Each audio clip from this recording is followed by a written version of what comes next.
The sun beats down on the rugged hills of Mishmash.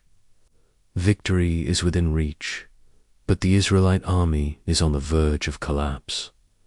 For hours, they have fought a desperate battle against the Philistines, pushing them back from the high ground.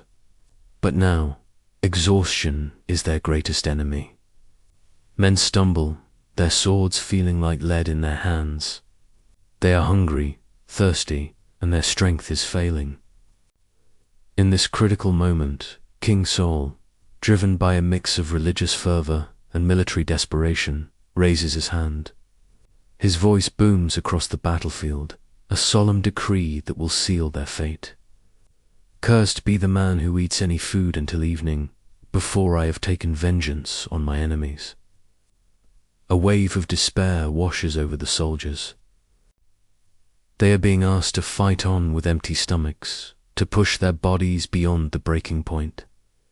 The oath is absolute, a sacred vow to God, and no one dares to question it. The men slump to the ground, too weak to even stand, let alone pursue the retreating Philistines. The promise of victory now feels like a hollow echo.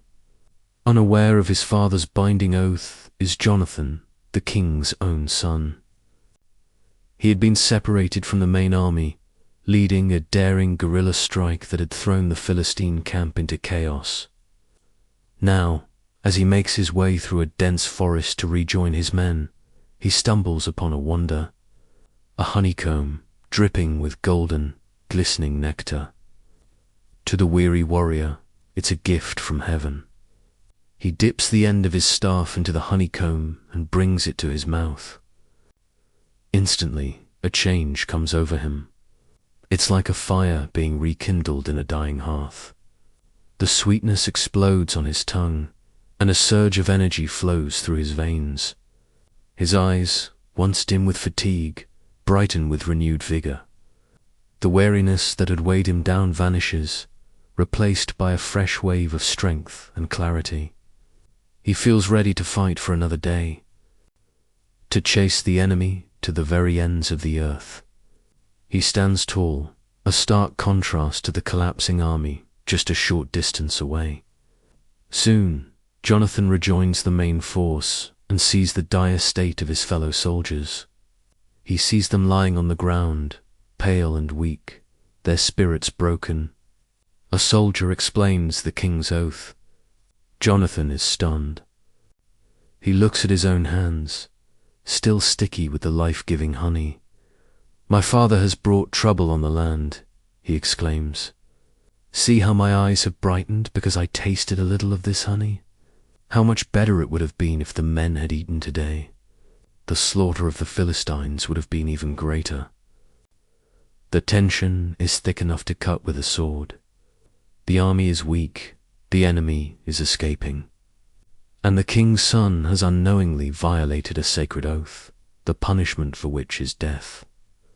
When Saul learns what has happened, his face darkens. The law is the law. His rash vow, meant to secure divine favor, now threatens to take the life of his own heroic son. The very man who had turned the tide of the battle. The soldiers who witnessed Jonathan's bravery and now see his renewed strength are torn. They stand between their loyalty to the king and their admiration for the prince. The day that began with a miraculous victory is now overshadowed by a self-inflicted crisis, a test of faith, leadership, and justice. What will happen to Jonathan? Will a king sacrifice his son for the sake of a foolish oath? The story of Saul's oath is a powerful lesson in leadership and the unintended consequences of our actions. If you found this story as compelling as I do, make sure to hit that subscribe button and ring the bell. We dive deep into epic stories like this every week, and you won't want to miss what's coming next. Thanks for watching.